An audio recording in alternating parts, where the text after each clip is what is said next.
Page 358 po, The Church That Jesus Loves. Page 358.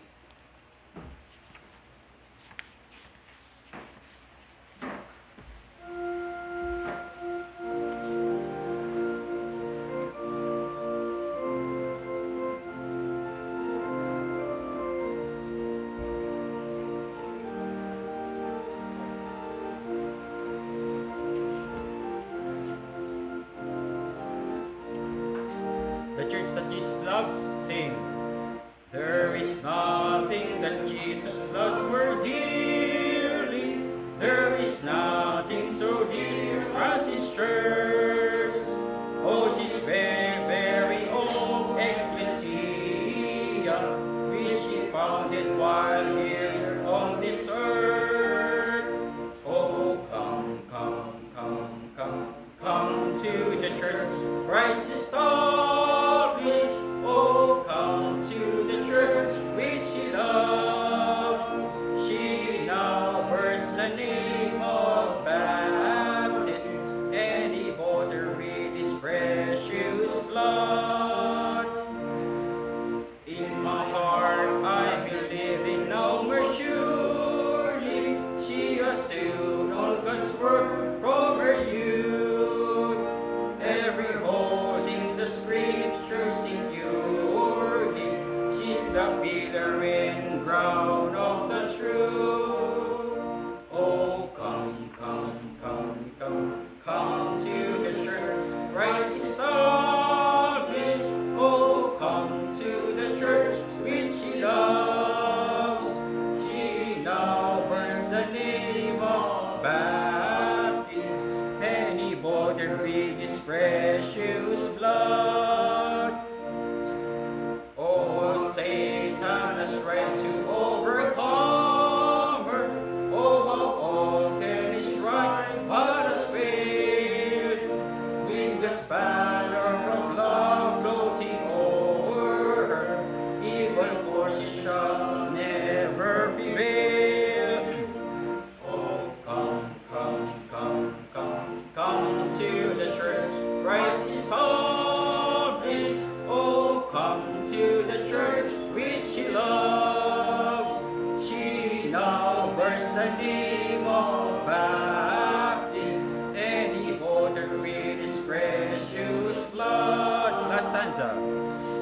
Oh, how bright is our future up in heaven, when our Lord calls His church to His side.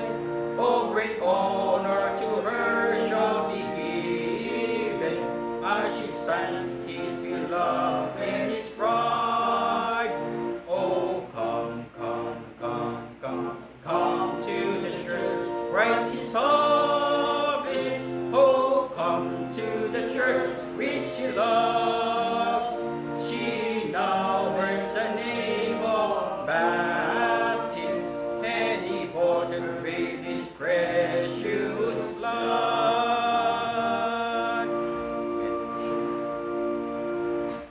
Muli pong hapon sa ating pong pakikinig na salita ng ating Panginoon. Muli tayong makinig po at tawagin po natin si Pastor Norman Millares.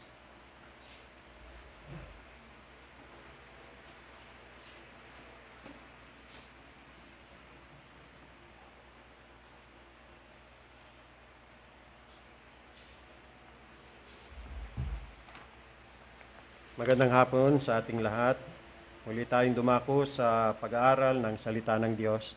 Buksan po natin muli ang ating mga Bible sa Hebrews chapter 12. Hebrews chapter 12, again in verse number 5. Ito po ang ikalawang bahagi ng ating pag-aaral tungkol sa paksang negative reactions to the divine chastisement. Negative reactions to divine chastisements. Hebrews chapter 12, please. Verse number 5. Ganito ang sabi ng banal na kasulatan. And ye have forgotten the exhortation which speaketh unto you as unto children or sons. My son, despise not thou the chastening of the Lord, nor faint when thou art rebuked of Him. For whom the Lord loveth, He chasteneth, And he correcteth or scourgeth every son whom he receiveth. 7. If ye endure chastening, God dealeth with you as with sons. For what son is he whom the Father chasteneth not? May God bless the reading of his word. Again, shall we go to the Lord in prayer? Let us pray. Panginoong Diyos, patuloy ang aming pagluluwalhati, pagpupuri, pagsamba, at paghahandog ng pasasalamat sa inyo. Karapat-dapat kayo sa lahat ng parangal, pagsamba, paglilingkod, at papuri. Salamat sa kalayaang ito at pribilehiyo na kami po, Diyos, ay may lugar na pinagtitipunan upang dito po kayo po ay aming paglingkuran. Maging karangalan nawa sa amin kaligayahan ang kayo aming sambahin at mag-alay ng papuri at pasasalamat. Anumang karumihan na nakikita nyo sa amin, ipinapakiusap namin na inyong hugas at linisin. Panginoong Diyos, patawarin nyo kami sa aming mga kasalanan. Sa mga naging pagkakamali, pagkukulang namin, dalangin namin, Panginoong Diyos, na kami patuloy yung turuan, maintindihan namin ang iyong mga aral, na nais nyo pong ipaabot sa amin. Bigyan niyo po kami ng kaunawaan. Dagdagan niyo pang aming pananampalataya upang matutunan namin palagi ang magtiwala lamang sa inyo. Sa lahat ng iyong ginagawa sa aming buhay. Dalangin po namin, O Diyos, ang iyong kaawaan sa amin. At dalangin po namin ang Banal na Espiritu po magturo sa amin sa hapong ito. Makita namin ang tunay naming kalalagayan sa salamin ng iyong mga salita. At mahayag ang aming Panginoon Kristo sa aming kalagitnaan. Sa banal na pangalan ng aming Panginoong Hesus, ito po ang dalangin. Amen. Kapag ang pamalo ng disiplina ng Diyos ay humataw sa kanyang mga anak, dalawang negatibong reaksyon o espiritu ang naipamamalas nila. Una, they despise the rod, or they faint under the rod.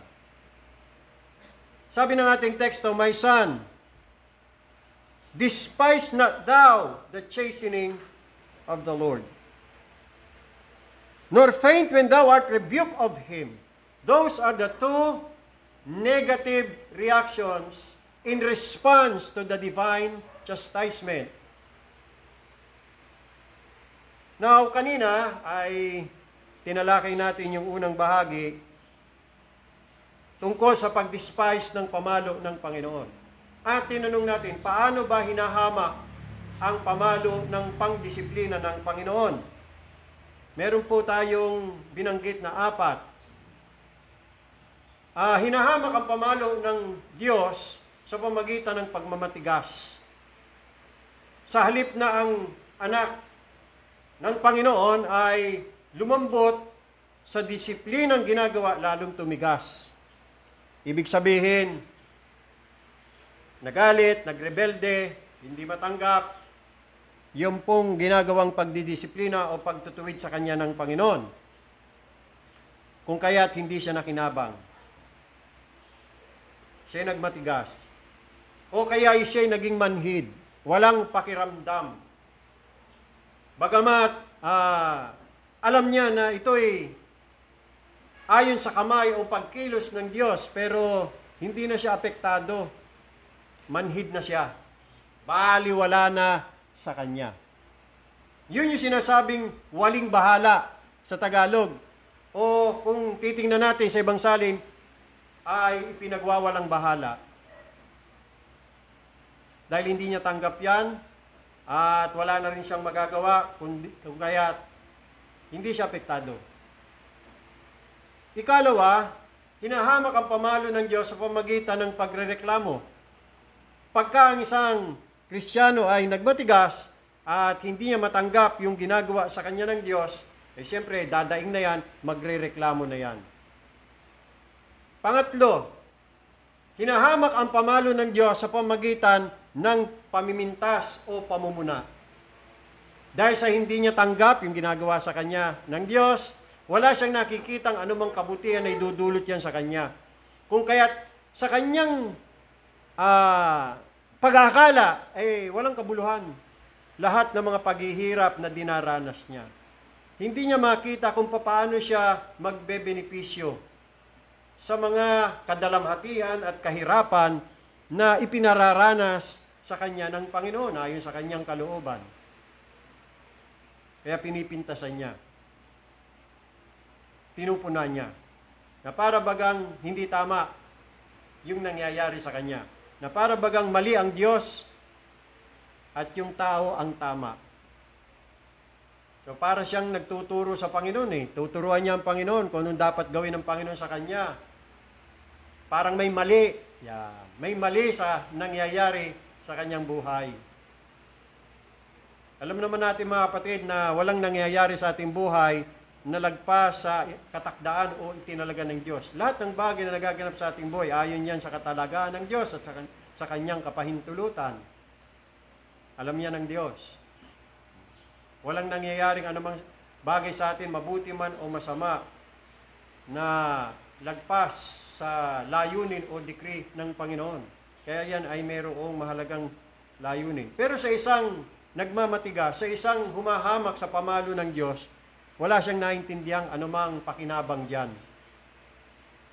Walang kabuluhan ang paghihirap na kanyang dinaran. Para sa kanya hindi dapat siya maghirap. Para sa kanya hindi dapat niya danasin ang ganong kadalamhatian. Ano dapat gawin ng Diyos? Yun. Kaya pinapayuhan ng Diyos. Pinupuna ang diling ng Panginoon sa kanya. Pinipintasan niya. Ang ikaapat, hinahamak ang pamalo ng Diyos sa pamagitan ng pagwawalang bahala. Sa halip na may matutunan siya doon sa mga pangyayaring iyon, wala. Sapagkat binabaliwala niya. Kumbaga, tinatanggap niya yung nangyayari sa kanya bilang isang pangkaraniwang kaganapan sa buhay ng mga tao. Generally, ang tao talagang ganyan. Merong minsan may ginhawa, minsan may hirap. Pero hanggang doon na lang, walang natutunan. Walang natutunan. Oo, tanggap niya, pero hanggang doon na lang, wala siyang anumang kaalaman na tinatanggap sa ikatututo niya. Wala. Dahil binabaliwala niya. Yan, pagwawalang bahala. So ngayon, dumako tayo doon sa ikalawa, at ito yung panlulupaypay sa ilalim ng pamalo ng Diyos o sa ilalim ng pagdidisiplina ng Diyos. Fainting under the rod of God. Now, matapos tayong binigyang babala laban sa pagwawalang bahala sa pamalo, ngayon naman, tayo ay pinapangaralan na huwag manlupaypay o magbigay daan sa kawalan ng pag-asa sa ilalim nito. Sa totoo lang mga kapatid, mahirap para sa akin ang i-preach ang mensaheng ito. Sapagkat may bago na namang dagok ang dumating sa amin. Bagong kapighatian na naman.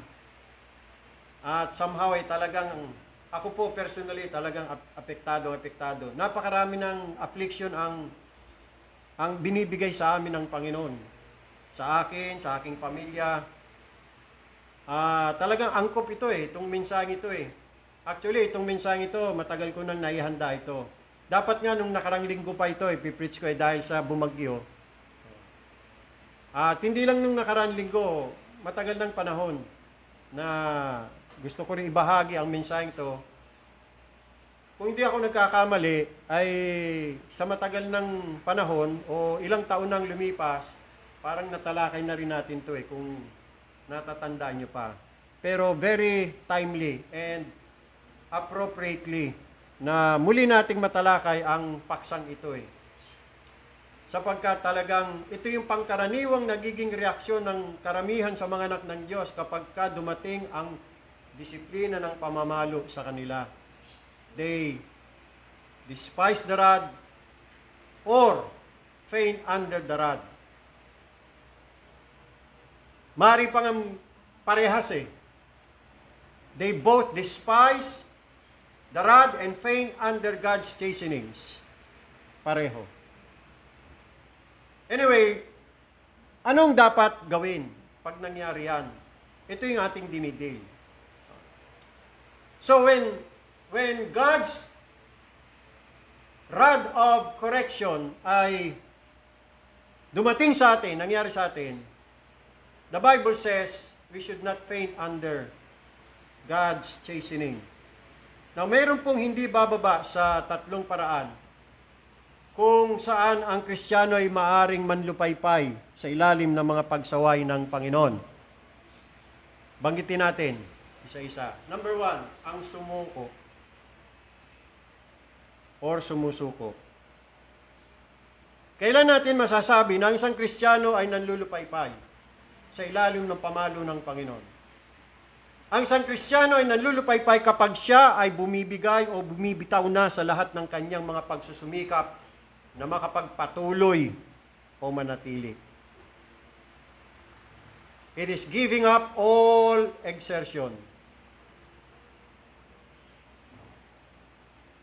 Nangyayari ito o kaya ginagawa ito kapag lumubog tayo sa despondency o yung tinatawag na kawalan ng pag-asa.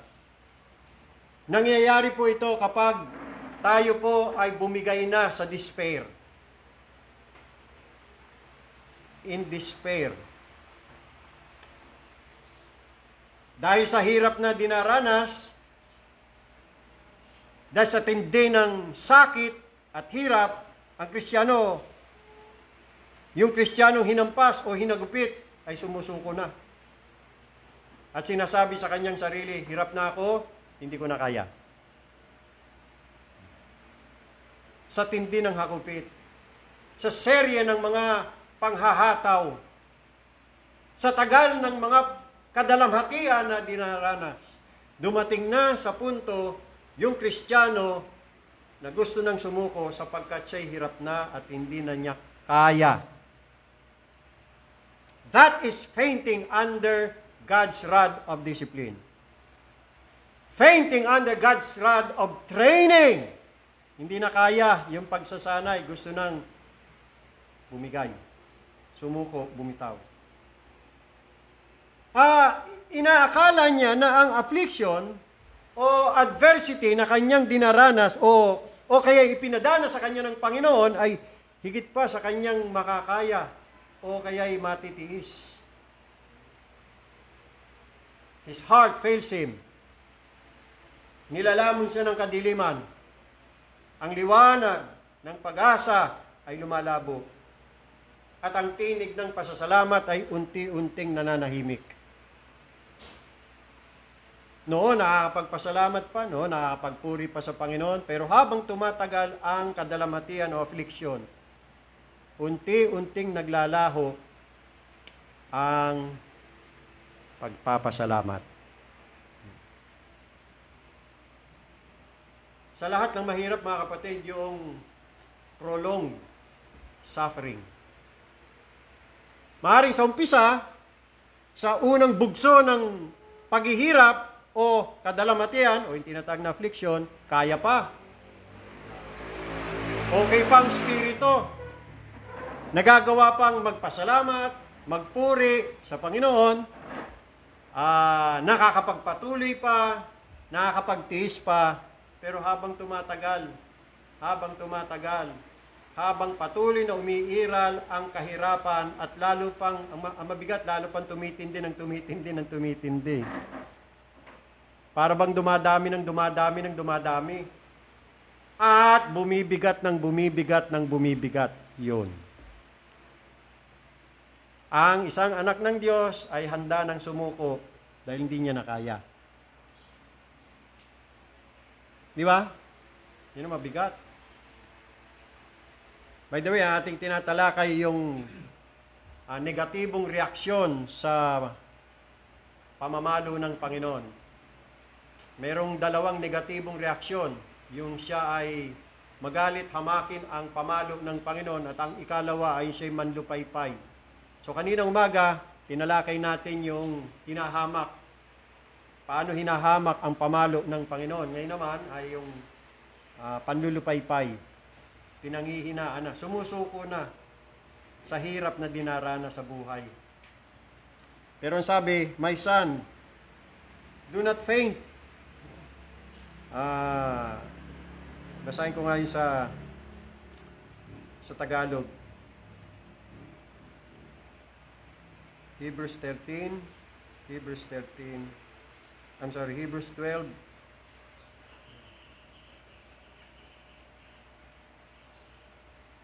Hebrews 12:5. Yan.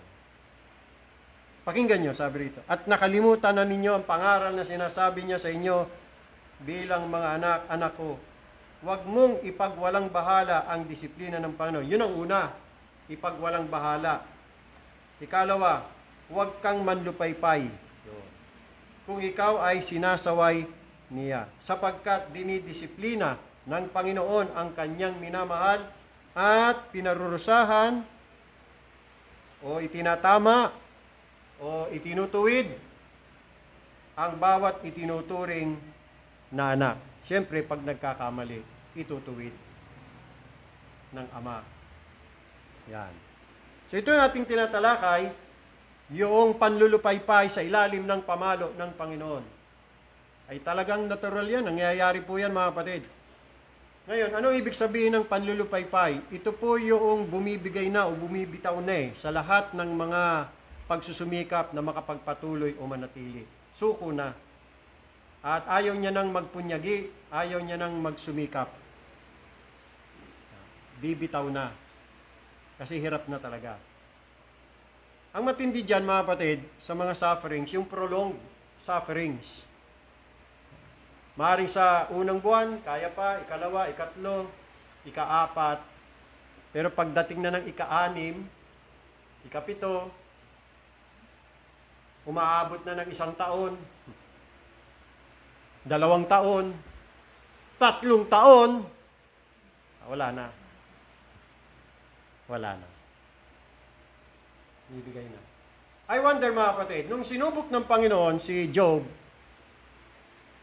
katakot-takot na kahirapan ang dinanas niya, matinding kadalamatian, matinding paghihirap, ilang taon kaya dinanas ni Job yun? Wala naman sigurong mag-aakala na yun ay isang gabi lang. Overnight. Kinabukasan, ayos na ulit ang buto-buto. Back to normal na. I wonder, hindi ko pa yan nasisiyasat at napag-aaralan. Pero may nakapagsabi na sa mga commentaries, maaaring inabot daw ng 14 na taon. Biro mo yun, kasama yung bukol, yung sakit ng katawan na dinaranas ni Job na hindi siya makaupo. Hindi siya makaupo. Humihiga na lang siya sa abo. Kasi nga, masakit. Pag tumama sa matigas na bagay, yung kanyang katawan, masakit. Dahil may bukol Biro mo yun. Hirap. Somehow, parang naranasan ko din yan. Ito nga nung ako'y naoperahan. Pero hindi ganun katagal. Pero kahit papano, yung tindi ng sakit, kahit papano, naranasan ko ng ilang gabi na hindi ako makatulog sa tindi ng sakit, ng kirot, ng hapdi, ng aking mata. Kaya kahit papano, parang naintindihan ko na rin yung naging kalagayan ni Job. Pero sabi ko nga, no match yung aking kalagayan, no match. Wala yun sa kalingkingan, sa mga kahirapang dinanas ni Job. Walang sinabing sa akin, wala sa kalingkingan. Can you just imagine, 14 years, kung sakali man, totoo yun 14 years, nagtiis si Job. Nagtiis, mahabang pagtitiis. Kung sa atin mangyari yun, ay talaga may tendency na tayo, mga kapatid, na tayo manlupaypay. Kumbaga sa gasolina, ubus na, hindi na kaya talaga.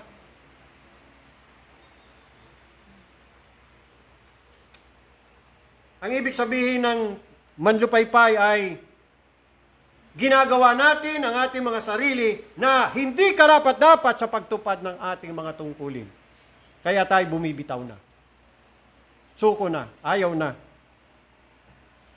Dahil sa panlulupaypay, wala nang ganang dumalo sa mga pagtitipong Kristiyano. Dahil sa panlulupaypay, ayaw nang manalangin. Wala na siyang paniwala sa panalangin. Kasi wala rin namang nangyayari, ganun pa rin. Wala rin namang pagbabago. Panalangin ng panalangin, ganun pa din. Na parang hindi siya pinakikinggan ng Diyos. Na para bang ang Diyos ay walang pansin sa kanya, walang pakialam sa kanya, walang pakiramdam sa nangyayari sa kanyang anak. Dahil sa panlulupaypay, wala na rin ganang magbasa ng Biblia. Wala na. Yung sinasabing talagang bumibigay, sumusuko na. Hindi ba kapag ang isang tao na himatay, hindi na yung gumagalaw? Actually, salitang manlupaypay, kahawig yan ng himatay. Huwag kayong himatayin, yon. Pagka ang isang tao ay hinimatay, hindi na siya gumagalaw. So, gaano karaming mga Kristiyano ang handang sumuko sa laban kapag ang kahirapan ay pumasok sa kanilang buhay? Ilan sa mga anak ng Diyos ang hindi gumagalaw kapag dumating ang adversities, ang afflictions, o ang mga problema sa buhay?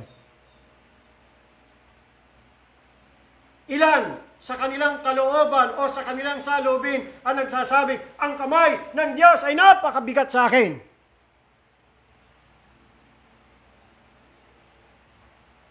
Dahil dyan, wala akong magagawa. Sobrang bigat ng kamay ng Diyos. Mga kapatid, huwag malungkot na gaya ng iba na walang pag-asa. Sabi nga sa 1 Thessalonians chapter 4 verse 13, doon sa mga nangamatay, huwag kayong malungkot, kayong mga nangabubuhay na para kayong walang mga pag-asa. Basahin nga po natin yon sa 1 Thessalonians 4:13. Sabi rito, but I would not have you to be ignorant, brethren, concerning them who are asleep, that ye sorrow not, even as others who have no hope. Ganun palagi, nangyayari para bagang wala ng pag-asa. Gaya ng iba na walang pag-asa.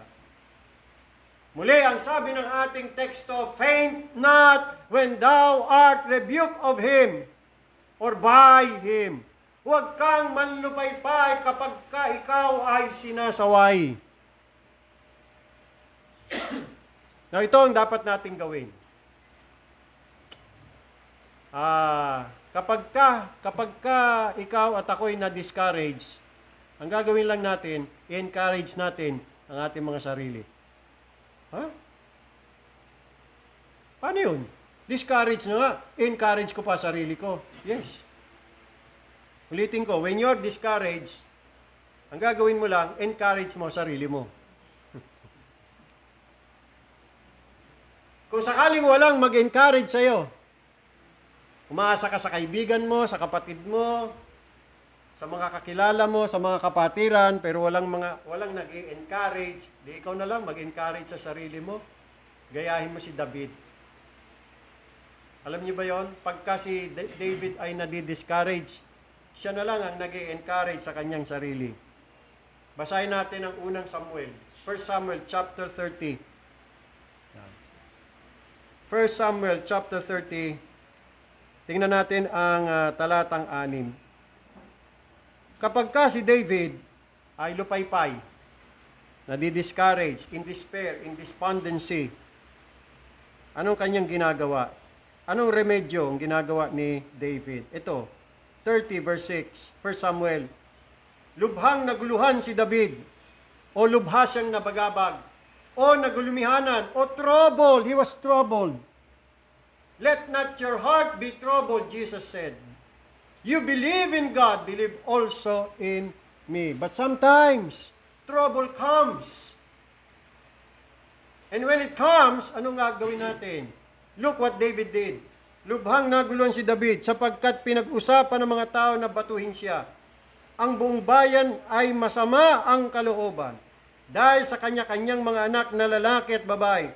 Ngunit, ito na, pinalakas ni David ang kanyang sarili sa Panginoon niyang Diyos. And David, what? Encouraged himself. So, tama ba yung sinabi natin? Every time that we are discouraged, what we need to do is to encourage ourselves. Palakasin natin ating mga sarili. Wala namang ibang magpapalakas sa iyo eh. Ikaw na lang. David encouraged himself. Pero, tingnan yung karugtong, in the Lord. Is God. Again, in Psalm 42, verse 5. In Psalm 42, kapag ka si David ay nakaranas ng kapanglawan, o yung talagang bagsak na, cast down. That's the word. Anong sinasabi ni David sa kanyang sarili? Psalm 42, verse 5. He said, "Why art thou cast down, O my soul?" Pansin nyo, sino kausap niya? Sino kausap ni David? Sarili niya. Kausap niya sarili niya eh. Paminsan-minsan, hindi naman masama kausapin ang sarili. Hindi po yung tanda ng kabaliwan.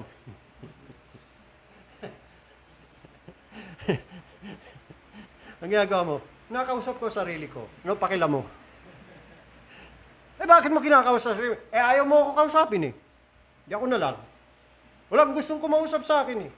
Wala man lang may gustong ako'y palakasin, encourage ako eh. Di ako na lang sarili ko. Why art thou cast down, O my soul? And why art thou disquieted in me?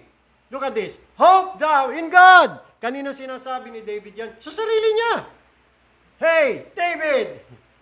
Hope thou in God. Hope in God. For I shall yet praise Him for the help of His countenance. Again, in verse 11, inulit niyan.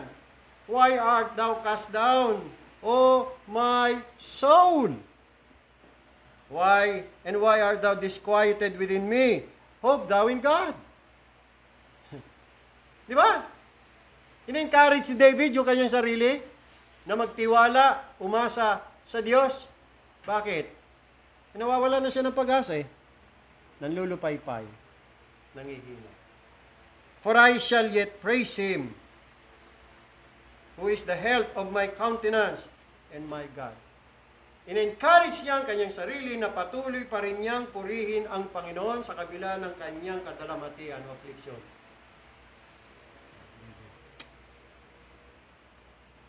So nakita natin, in-encourage David at kinakausap ni David at in-encourage niya ang kanyang sarili. Ito pa, in Psalm 62. Punta naman tayo sa Psalm 62 verse 5. 62 verse 5. My soul. Again, sino kausap ni David? Kaluluwa niya. Sino yun? Hindi siya rin yun. My soul, wait thou only upon God. Wait. Patiently. Tiis ka pa. Tiis. For my expectation is from me. Ngayon, ito advice ni David. Talon tayo sa verse 8. Trust in Him at all times, ye people, pour out your heart before Him. Pag talagang hirap na tayo mga kapatid, hindi na natin kaya, no? Na para bagang gusto na nating sumukot, bumigay. Ibuhos mo na ang puso mo sa Panginoon. Sabihin mo na yung totoo. Sabihin mo na sa Panginoon, Panginoon, gusto ko nang bumigay.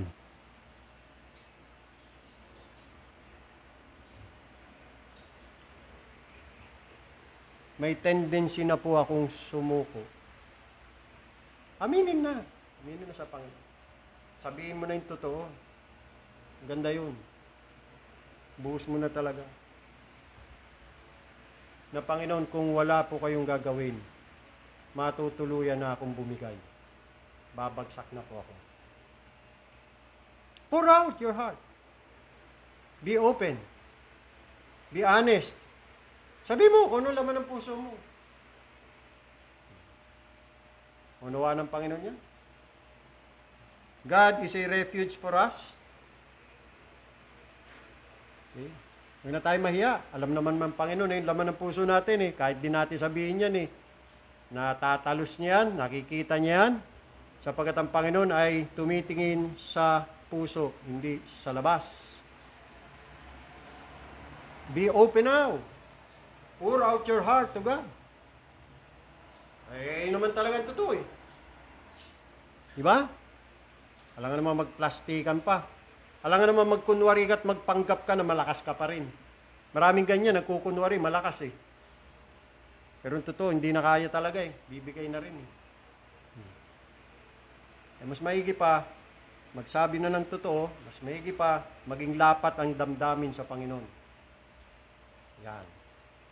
Para ma-unload mo, yung bigat na nararamdaman mo, yung lungkot mo, i-unload mo yan. Bigyan mo sa Panginoon. Go to the Lord about your afflictions. Recognize His hand in it. Tandaan mo, ang iyong mga afflictions ay kabilang sa all things work together for good. Let us not forget that. Romans 8:28. That all things work together for good. At yung problema mo, yung kabigatan mo, yung kahirapan mo, yung kadalamhatian mo, anuman yan, whatever, kabilang yan doon sa all things na magkakalakip na gumagawa sa ikabubuti ng mga umiibig sa Diyos. Kasama yan. May layunin yan. Magkakalakip na gumagawa yan. Meron niyang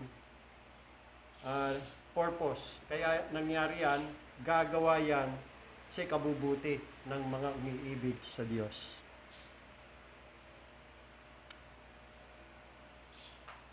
Meron ba tayo dito nga gusto na sumuko? Maliban sa akin? Pag-pray nyo ko. Pag-pray ko rin kayo. Magpanalanginan tayo sa isa't isa. Ang kalakasan naman natin mga kapatid, hindi naman galing sa atin yan. Galing din naman sa Panginoon. At tanda natin, wala tayong magagawa kung wala ang Panginoon sa Kristo sa atin. For without me, you can do nothing. And Paul said, I can do all things through Christ who strengthened me. Ay wala yan sa iyo, wala yan sa akin, wala yan sa lakas mo, wala yan sa lakas ko. Nasa kalakasan ni Kristo yan. Kaya walang dapat magmayabang, magmalaki. Kayayabang mo ng kayayabang mo, mamaya dagdagan ka pa ng Diyos ng panibagong bigat. O yan, sige. O ano, kaya mo? Hindi na po. Tama na po. See? Sumusuko. Dumago tayo sa pangalawa. Kini-question. Kini-question. Ang alin? Hindi po kakaunti sa mga Kristiyano na kapag ang pamalo ng disiplina ng Panginoon ay humagupit sa kanila, ang kini-question nila ang kanilang pagiging mga anak ng Diyos. Tama? Mali. Karamihan sa mga Kristiyano, ganyan. Panginoon, kung ako'y anak mo, bakit ganito? Ako'y naghihirap, ba't mo ako'y nahayaang maghirap? Hindi ba? Kine-question natin ang ating pagiging anak ng Diyos dahil sa dami ng kahirapang dinaranas natin. Na kung tayo anak ng Diyos, bakit ganito? Hinahayaan tayo ng Diyos na maghirap. Panginoon, anak mo ba talaga ako? Pero on the contrary, anong sabi ng Hebreo? Anong sabi ng ating teksto? 12:5. Balikan natin ho yan, mga kapatid. Ang sabi ho dyan Ye have forgotten the exhortation which speaketh unto you as unto what? Children. Yes. Ang chastisement ay tanda ng pagiging anak ng Diyos kapag ito'y dumating sa kanyang buhay. Tapos ang kasunod pa, my son. Tinawag pang my son. Nakita nyo yan, mga kapatid? Nakakalimutan na. Para kasi rin tayong mga bata, di ba yung mga bata na pag pinapalo ng magulang, nagtatampo na. Hindi mo ako love. Bakit hindi kita love? Pinapalo mo ako. Ganon. Parang hindi mo ako anak. Bakit? Ba't mo pinahirapan? Hindi anak, disiplina yan. Hindi kita pinahirapan, disiplina. Tinitrain kita. Kasi anak kita eh. Sinasanay kita. See? Kasi napakahirap mga kapatid na i-equate natin yung kahirapan sa pagiging anak natin ng Diyos. Para ba? Kung ako'y anak ng Diyos, bakit ganito? Pinahirapan ako ng Diyos. Para bang ang hirap na i-equate o ipagkasundo. Maaaring meron tayong maling unawa o larawan o konsepto ng kung ano ang pagiging anak ng Diyos at kung anong ibig sabihin ng pag-ibig ng Diyos o pag-ibig ng isang magulang sa kanyang anak. Meron kasing merong mga anak na ang pag-ibig o pagmamahal ng kanilang mga anak o ng kanilang mga magulang sa kanila ay ini-equate nila sa mga mabubuting bagay na ginagawa at ibinibigay sa kanila. Pero pagkapapaluin, yun ay tanda ng kawalan na ng pagmamahal. Yun para sa kanila, ganun. Ganon din sa atin. Ye have forgotten the exhortation which speaketh unto you as unto children, my son. Tinawag na my son. At hindi lang yan, nakalimutan na rin natin mga kapatid, yung sinabi doon sa Acts 14 o 22. Ano sabi ron? That we must through much tribulation enter into the kingdom of God. Talagang ganun, part yan ng pagsasanay na dadaan ang mga anak ng Diyos sa maraming kapighatian bago makapasok sa kaharian ng Diyos. Acts 14:22. Nakalimutan na rin natin mga kapatid yung sinabi doon sa mga awit 34:19 na nagsasabing, many are the afflictions of the righteous. Righteous yun pero may affliction. So hindi lang pala mga unrighteous ang dumaranas ng affliction. Maski mga righteous dumaranas ng affliction. Hindi sila exempted. Ang matindi pa, many. Many are the afflictions of the righteous.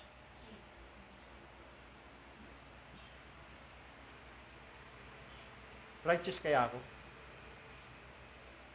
Ikaw, righteous ka? Righteous ba tayong lahat? Again, ang sabi ng 34:19 ng mga awit, marami ang kadalamhatian ng mga matuwid. Yun ang sabi.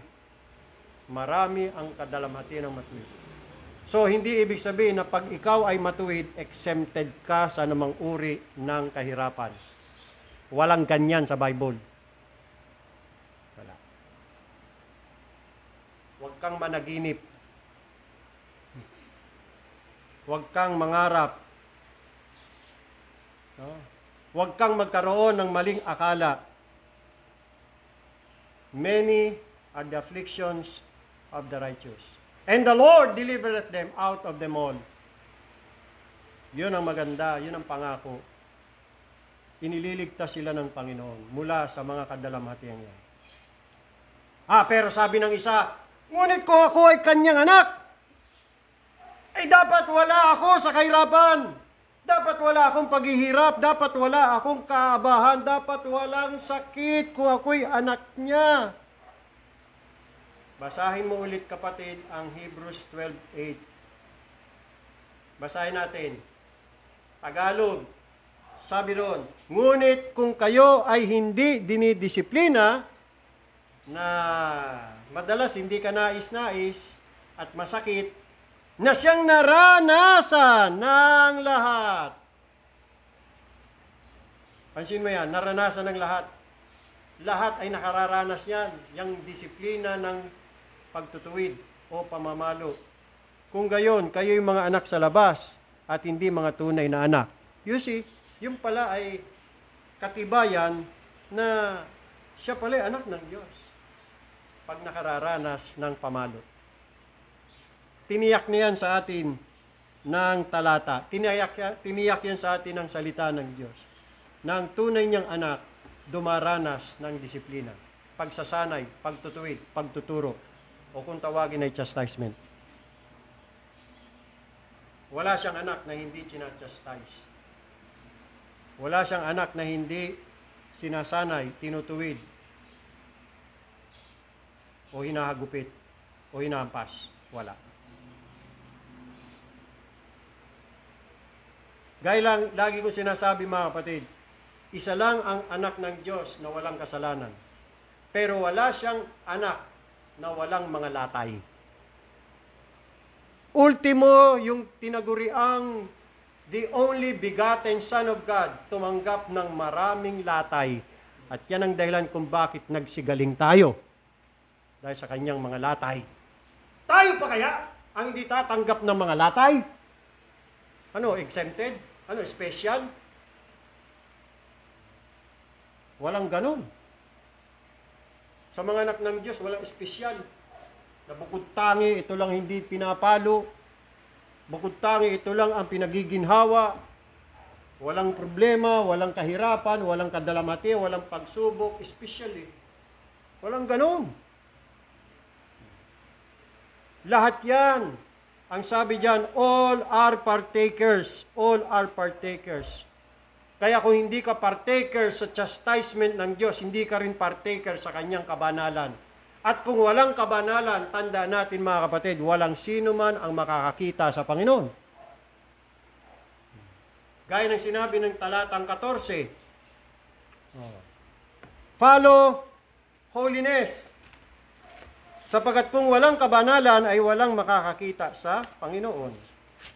Sa English, ganito ang sabi. 14, follow peace with all men and holiness, without which no man shall see the Lord. So, mahalaga ang holiness. Kailangan tayo maging banal. Ngayon, ano ang pamamaraan ng Diyos para tayo maging banal na katulad niya? Chastisement, pamalo ng pagtutuwid ang ginagamit ng Panginoon. Yan ang epektibong pamamaraan ng Diyos para tayo maging banal sa Kanya. Napakarami pa kasing dapat na itama sa atin eh.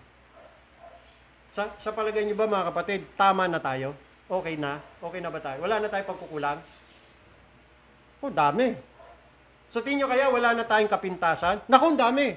Sa tingin nyo kaya wala tayong tanga o anumang dumi? Ang dami.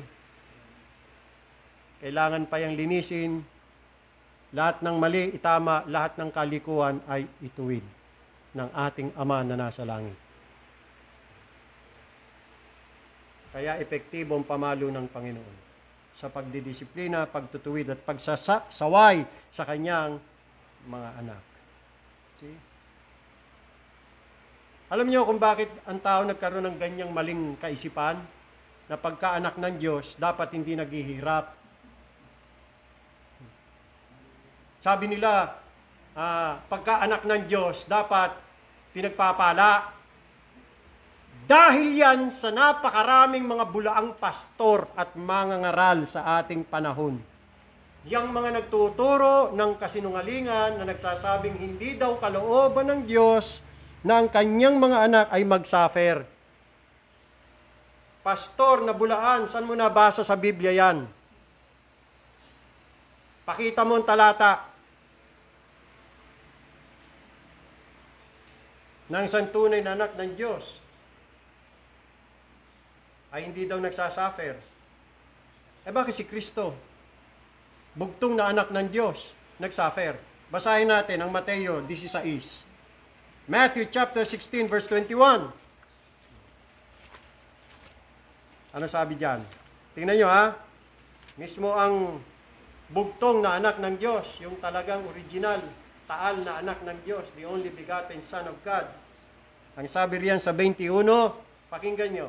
From that time forth began Jesus to show unto his disciples how he must go unto Jerusalem and suffer many things. You see, even Jesus Christ, the only begotten Son of God, suffered many things from the elders and chief priests and scribes, and be killed and be raised again the third day. You see that? Kinakailangan. He must. How he must? Notice that word, must. He must suffer many things. Ay, tapat natin yan doon sa sinasabi ng bulang pastor, hindi daw kalooban ng Diyos na ang kanyang mga anak ay mag-suffer. Sino ngayon ang sinungaling? At sino ngayon ang tama? Sino ngayon ang totoo?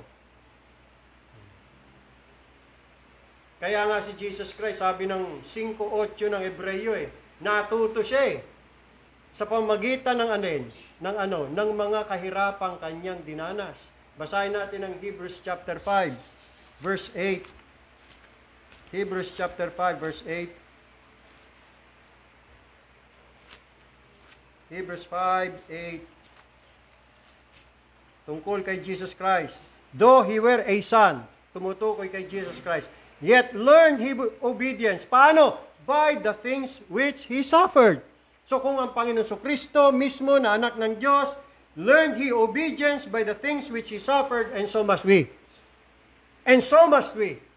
We are not exempted. So must we.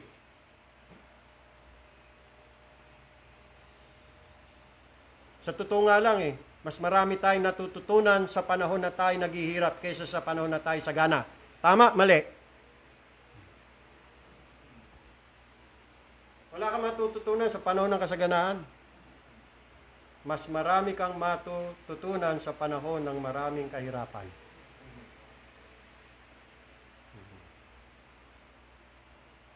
Proven na yan, maski hindi mananampalataya. Proven na yan.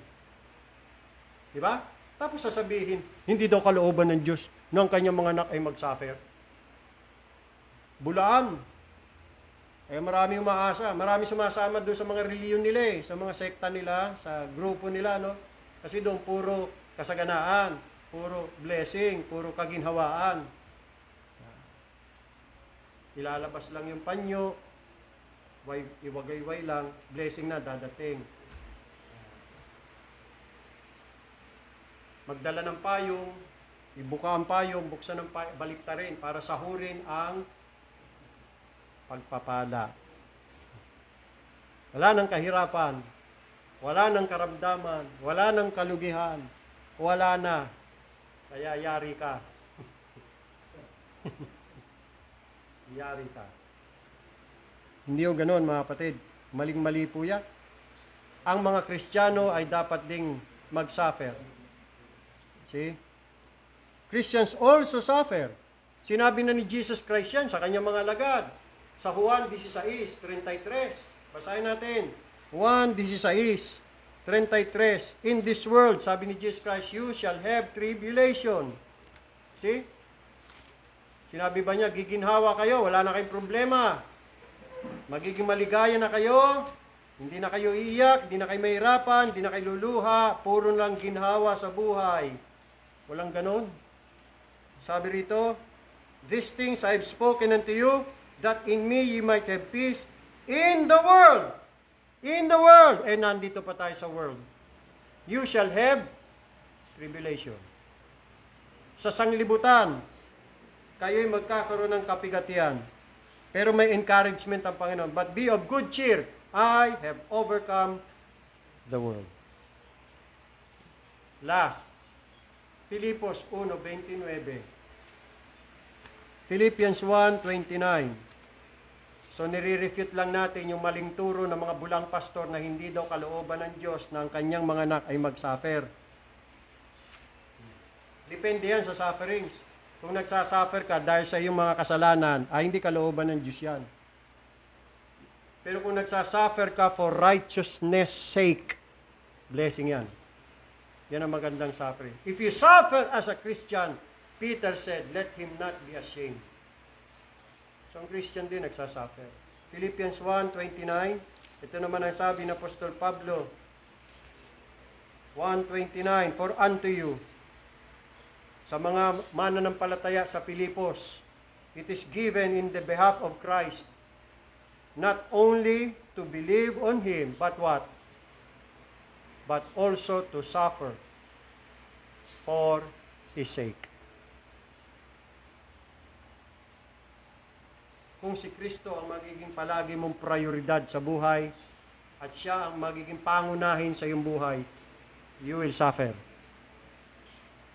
You will suffer. Kasi si Kristo rin naman nagsuffer.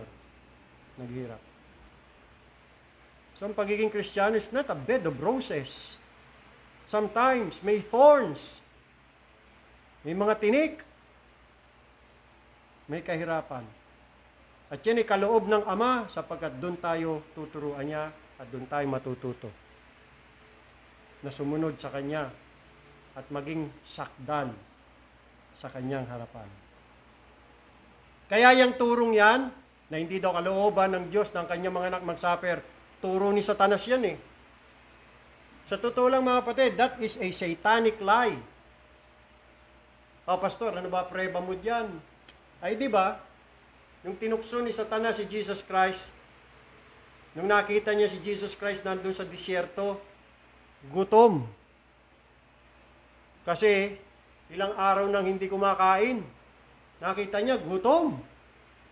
Ang anak ng Diyos nandito sa disyerto. Ano ginagawa mo dito? Anak ka ng Diyos, bakit ka nasa disyerto? Isa pa, anak ka ng Diyos, bakit nagugutom ka? Ano yan? Ginugutom ka ng tatay mo? Ginugutom ka ng ama mo? Baka hindi ka anak ng Diyos kasi nagugutom ka ginugutom ka O ngayon, kung ikaw ay anak ng Diyos, ayan ang mga bato, gawin mong tinapay, kumain ka. Yan. Kita mo? Yan si Satanas. Kung ika'y anak ng Diyos, gawin mong tinapay ang batong ito. Pakita mo, anak ka ng Diyos. Meron ba namang anak ng Diyos na nagugutom? Kita mo? Ganyan mga turo, ganyan mga style ng mga bulang pastor, mga kampo ni Satanas. Niloloko nila ang kanilang mga miyembro. See? Gusto nyo umasenso, gusto nyo pagpalain kayo ng Diyos. Gusto nyo tayo hindi magutom, managana. Let us give our tithes and offerings. Yon, yung pala, ang dali. Magbigay tayo ng todo sa Panginoon. The more you give, the more you will bless. Swapang, asong gubat na matakaw. Uutuin niya ang kanyang mga miyembro. Ang totoo niyan, ang makikinabang niyan, siya. Paldo na naman ang bulsa niya pagka nagkaganon. Nagbigay. Hirap na nga yung mga miyembro eh. Hihingian mo pa. Kasi yung pastor, ayaw niya maghirap. Kasi niniwala nga siya anak ng Diyos, hindi dapat siya naghihirap. Kaya gagawa yan ng style. Gagawa ngayon niya ng, ano tag doon? Technique. Gimmick. Yan. Para ang anak nga naman daw ng Diyos ay hindi maghirap. Naku po, dami naman naniwala. Kaya satanic layan mga kapatid. May sufferings. Okay? Pero hindi ibig sabihin, hindi ka na anak. Huwag mong pagdudahan ang Diyos. Ganun talaga ang anak ng Diyos, dumaranas ng sufferings. Marami nga, many nga, afflictions nga suffering. Ang ama ng isang pamilya ay hindi po yan concern sa mga nasa labas ng kanyang sambahayan. Ang sarili niyang mga anak, ang kanyang binabantayan at ginagabayan, inaalagaan, at sila ay sumusunod sa kanyang kalooban. Gayon din sa Diyos. Walang pagkakaiba. See? Kaya mga kapatid, makinig kayo. Matuto tayo na tignan ang mga pagsubok bilang mga patunay ng pag-ibig ng Diyos. Purging, pruning, purifying you. Pangatlo, Papaano hinihimatay o nanlulupaypay ang isang anak ng Diyos sa ilalim ng pamalo? Desperasyon. Pag dumating na ang desperasyon. Ang isang anak ng Diyos ay nanlulupaypay kapag siya ay nawawala na ng pag-asa. All hope is gone. May mga naniniwala kasi na hindi na sila makakaalis sa kanilang kabagabagan o problema. Sabi ng isa, ako'y nanalangin ng nanalangin, pero wala ring nangyayaring maganda o pagbabago. Ganun at ganun pa rin. Kung gayon, alawin mo ang sarili mo nitong refleksyon. Tandaan mo, laging nauuna muna ang pinakamadilim na oras bago ang bukang liwayway. Hindi ba? Bago magbukang liwayway, ano muna? Gabi. Dilim.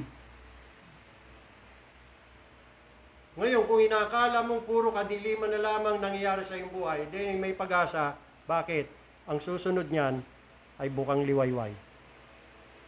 Darating na ang umaga. Tama, mali? No? Ano sabi ni David? Doon sa Psalm 35 o 30 verse 5. Tingnan natin, Psalm 30 verse 5. Kung inakala mong masyado ng matagal ang iyong paghihirap, kung inaakala mong masyado ng mahaba ang gabi, kung sa palagay mo ay sobra-sobra na ang mga kadalamati ang dinaranas mo, kung kaya't nasa dulo ka na ng kawalan ng pag-asa at gusto mo na talagang bumigay, sumuko, ito ang encouragement. Psalm 30 verse 5. Ang sabi, pakinggan mo, sabi rito, for his anger endureth but a moment, in his favor is like weeping may endure for a night. Look at this. But joy cometh in the morning. Joy cometh in the morning. Sa gabi humihikbi ka. Sa gabi umiiyak ka. Parang wala ka ng pag-asa. Puro dilim na lang. Kailan ba sisikat ang araw? Kailan ba magliliwanag? Well, this is the good news. Joy cometh in the morning. Kapatid, puro gabi ba sa'yo? Then, darating na ang umaga. May pag-asa. Yeah. Sa makatwid, huwag kang manlupaypay kapag sinasaway ka niya. Pero sabi nung isa, ako'y nagsumamo sa Panginoon. Nagsumamo ko sa kanyang pangako. Pinanghawakan ko ang kanyang mga pangako. Pero mga bagay hindi pa rin bumuti. Ganun pa rin, walang pagkakaiba. Akala ko, inililigtas niya ang mga tumatawag sa kanya. Oo, ako'y tumawag sa kanya. Pero nangyari, hindi siya sumagot. Walang sagot. Tahimik ang Diyos. At ako'y nababahala. Ako'y natatakot. Ako'y nag-aalala na siya ay hindi na kailanman sasagot sa aking mga panalangin. Ganyan ba ang iyong kalagayan, kapatid? Huwag ka mag-alala, hindi ka nag-iisa.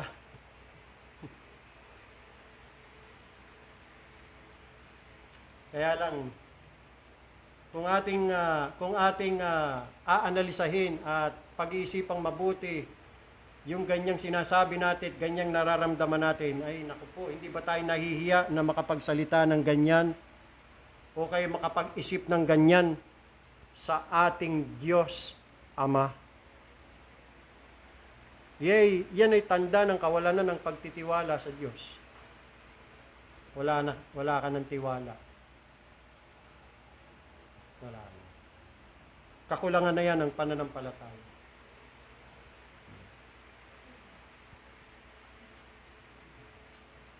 Sabi mo, hindi na niya titigilan ng pamamalo dahil napakatagal na. Sa halip, ang sabihin mo, dahil napakatagal na ngayon ang pamalo, malapit na akong iligtas. Malapit na ang aking katubusan.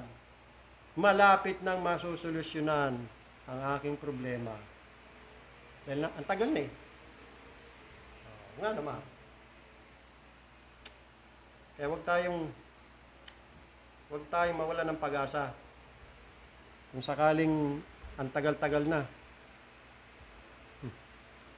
Itong mensahe ito, para sa akin din to eh.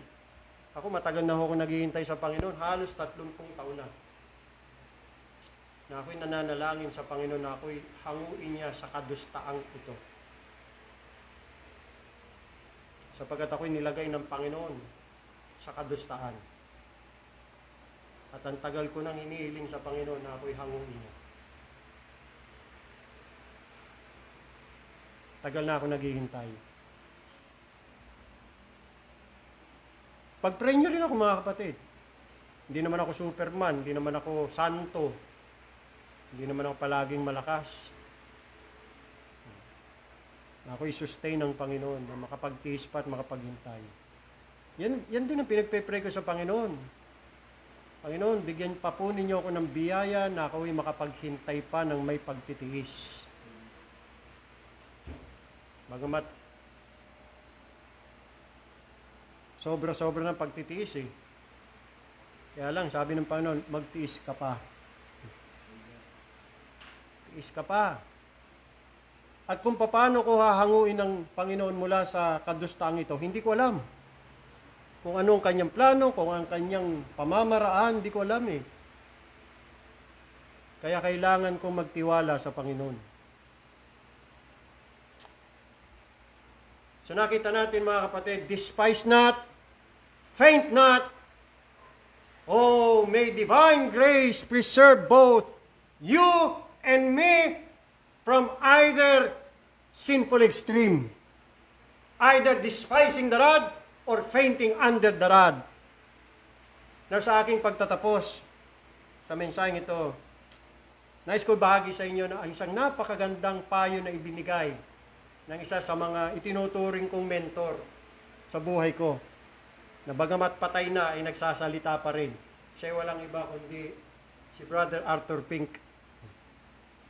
Merong nagbigay sa akin ng regalo pala na libro na ang pamagat ay Letters of A.W. Pink. Ang ganda. Tungkol yun sa mga nakasulatan niya o naging kanyang correspondent. Yun yung mga nag-subscribe sa kanyang Studies in the Scriptures.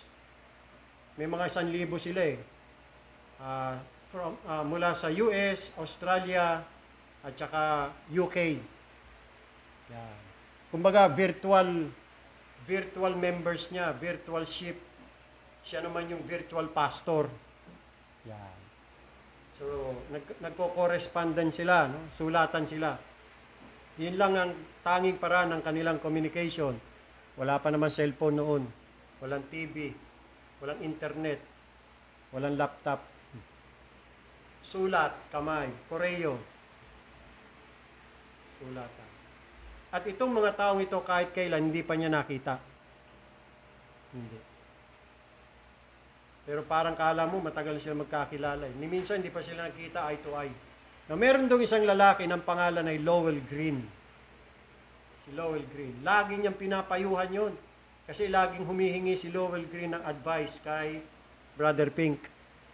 Ang gaganda ng mga payo ni Brother Pink. Talagang godly advice. Masasabi mong si Brother Pink was a godly man. A godly man. So itong kanya advice sa isang kaibigan niya ng pangalan ay Lowell Green. Sabi niya, the Lord takes various ways and means of reminding us that this is not our rest. So kinote niya yung, I think that is in Micah. Arise, tumayo kayo, umalis kayo sa lugar na ito sapagkat hindi ito ang inyong kapahingahan. Sa Micah yun. So sabi niya, the Lord takes various ways and means of reminding us that this is not our rest. He loves us too well to suffer us to become satisfied with any earthly conditions. As soon as we do, He generally stirs up our nest. So ang Panginoon, masyado tayong mahal. Kaya hindi papayag ang Panginoon na tayo mahirati sa mga bagay ukol dito sa libutan. Sa oras na mangyari na tayo ay ma-inlove o umibig at magkagusto sa mga bagay dito sa lupa, ang gagawin ng Panginoon, yuyug-yugin niya ang ating mga pugad. Liligaligin niya tayo. Gusto ng Panginoon ihiwalay ang ating mga puso sa mga bagay ukol dito sa sanglibutan. Ayaw ng Panginoon na ma-inlove tayo dyan.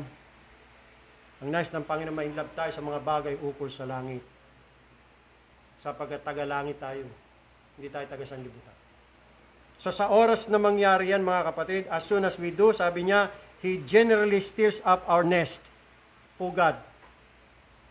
Parang gigisingin ka ng Panginoon, yugin yung pugad mo. Masyado ka na nasanay doon sa pugad mo eh. Pugad ka ng pugad eh. Nahihirati ka na sa bagay ng sanlibutan eh. Thorns and briars, he said, are often needed to detach our hearts from the things of this world. You will probably recall these sentences in days to come. But no matter what wilderness buffetings and roughings you may be called on to endure, my earnest prayer is that you may be kept from doubting either God's love or God's wisdom. What an advice. At yan din ang payo niya sa ating lahat. Bawat isa sa atin. Mga kapatid, yan din ang aking panalangin sa aking sarili, panalangin ko rin sa inyo, sa ating lahat, na kung sakali tayo ay hampasin ng Panginoon, magpadala ang Panginoon ng mga bagyo, huwag nawa nating pag-alinlanganan ang pag-ibig ng Diyos sa atin at ang kanyang karunungan. Huwag na huwag nating ke-questionin ang karunungan ng Diyos. Tama ang Diyos sa kanyang mga ginagawa sa iyo at sa akin. Tayo ang mali, hindi ang Diyos. Kahit kailan ang Diyos ay hindi nagkakamali sa kanyang mga ginagawa. Tama lang. Ngayon, kung sa tingin natin, parang hindi yata tama eh. Ba't ganyan? Pinanalangin ko yung van na mapaayos kasi mayroon ng diferensya eh. Lalong nawasak.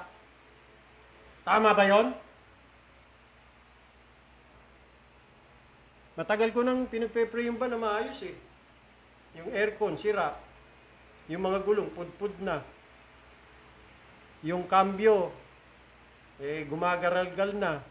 Sabi ko, Panginoon, tulungan niyo naman ako na mapaayos yung van.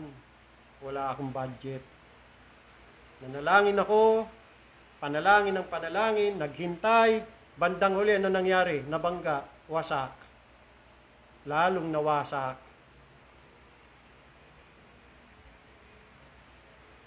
Tama ba yun? Alin ang tama doon?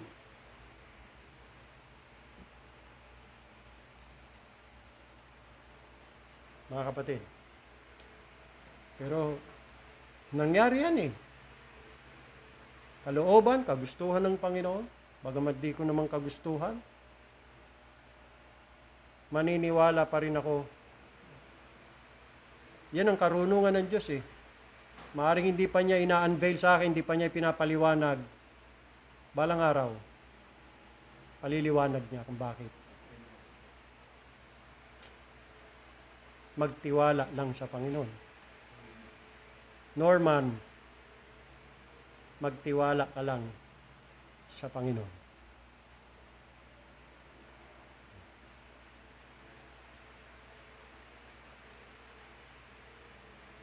Yan ang panalangin ko, dagdagan pa ng Panginoon aking pananampalataya. Huwag akong matinag.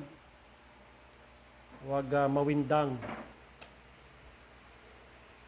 Kaya iyan yung paghahandaan natin mga kapatid pagka dumating pamalo ng Panginoon. Yung hahamakin ang kanyang pamalo o kaya mandupaypay. O mawalan ng pag-asa sa ilalim ng kanyang pagsasanay o pagdidisiplina. Kahabagan nawa tayo ng Panginoon. Manalangin tayo mga kapatid.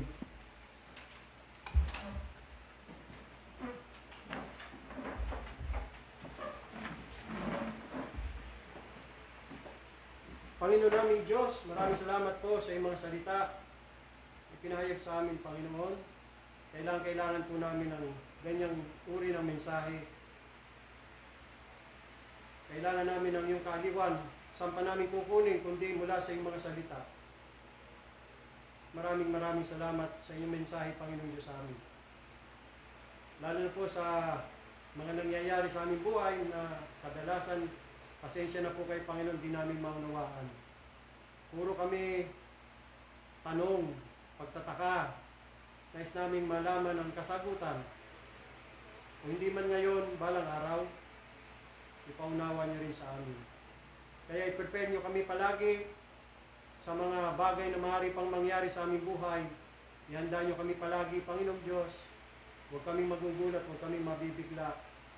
Pinagpe-pray namin mga kapatid namin na maaaring balang araw, may araw na inihanda niyo na sila na ipapasok niyo sa paaralan ng kadalamhatian at doon niyo tuturuan. Doon niyo sasanayin at doon niyo po itutuwid, itatama, didisiplinahin. Pinapanalangin namin mga kapatid namin na huwag silang magmamatigas, huwag nilang hahamakin ang iyong pamalo, ni huwag silang manlulupaypay o mawawala ng pag-asa sa ilalim ng iyong pamalo. Patuloy kami strengthen, Panginoon Diyos, ituturin niyo sa amin kung ano po dapat namin gawin, paano namin i-encourage o palalakasin ang aming mga kaluluwa o mga puso. Maawa kayo lagi sa amin, Panginoon. Yan po palagi namin hinihingi sa inyo. Awa lamang ninyo, Panginoon Diyos. Maawa kayo sa amin. Tulungan niyo kami. Na huwag kaming manlupaypay, huwag kaming panghinaan ng loob, huwag kaming mawala ng pag-asa. Dagdagan niyo pang aming pananampalataya na magtiwala at manalig lamang sa inyo ng lahat ng mga bagay na ito ay magkakasama o magkakalakip na gumagawa para sa aming kabutihan. All things work together for good. To them who love God, to them who are the called, according to your purpose. Have mercy on us, O God. Tulungan niyo po ang aking asawa na tuloy ng lumakas, gumaling, makalabas naman ng ospital bukas. At umaasa po kami na kayo po magpo-provide ng aming pong pangangailangan. Pinipipray din namin mga kapatid namin na dumaranas din ng ganong problema, kadalamatian, kapigatian. Patuloy silang alalayan, suportahan, Panginoon Diyos, encourage, comfort, strengthen. Pagpalain yung bawat sa amin. Pagpalain niyo po ang banal na hapunan, ihanda niyo po kaming lahat na maging karapat-dapat. At kami magpapatuloy sa paglilingkod sa inyo, Panginoon. Sa banal na pangalan ng aming Panginoon at tagapagligtas na si Jesucristo, ito po aming dalangin. Amen. Tayo po'y dadako sa ating banal na hapunan na na-postpone, no? Last Sunday kasi bumagyo. Kaya ngayon po natin itutuloy.